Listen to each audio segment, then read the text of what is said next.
থেকে বেড়ে 30% পৌঁছে দেয়। এই ব্যাপক জনসংখ্যা পরিবর্তনের কারণে ফিলিস্তিনি জনগণের উপর প্রচন্ড চাপ তৈরি হয়। তারা তাদের জমি, জীবিকা সবকিছুই হারাচ্ছে।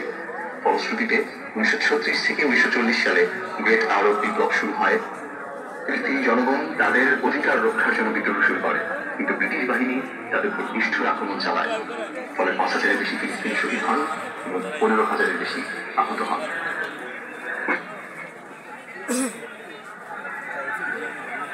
আপনারা যারা এখানে উচ্ছৃঙ্খলতা করছেন, আপনারা সহযোগিতা করছেন না আমাদেরকে। আমরা আমাদের স্বেচ্ছাসেবকদেরকে বলছি, আপনারা সর্বোচ্চ ধৈর্যের পরীক্ষা দিন। আমাদের এখানে আইন শৃঙ্খলা রক্ষাকারী বাহিনী যারা আছেন, আপনাদের সহযোগিতা আমরা কামনা করছি। এখানে প্রথম ব্যারিয়ার ভেঙে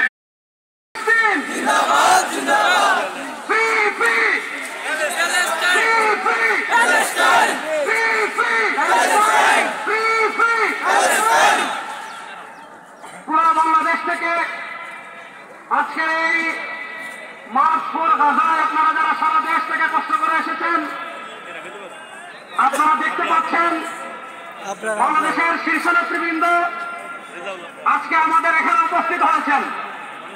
আমরা আজকে একজন একজন করে আমাদের আমন্ত্রিত অতিথিদেরকে আমাদের স্টেজে ডেকে নেব ইনশাআল্লাহ।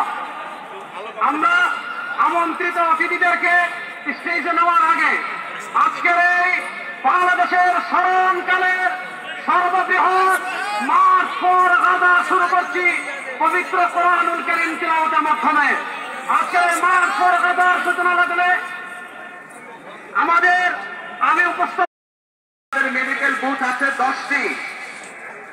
10টি মেডিকেল বুথ 1 সেন্ট্রাল স্টেজের পেছনে, বুথ নাম্বার 2 ইঞ্জিনিয়ার ইনস্টিটিউট গেটের ভেতরে, বুথ নাম্বার 3 বাহিরে। অসংখ্য লোক অসুস্থ হয়ে পড়েছে, অসুস্থ হয়ে গেছে, আপনারা সহযোগিতা করুন।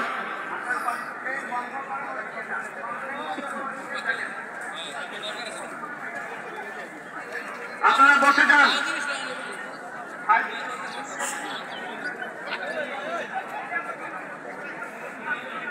আপনারা পিছনে এক কদম পিছনে চলে যান, মেহেরবানি করে এক কদম পিছনের দিকে চলে যান। আমাদের পুলিশ ভাইয়েরা আপনারা সহযোগিতা করুন, পুলিশ ভাইয়েরা সহযোগিতা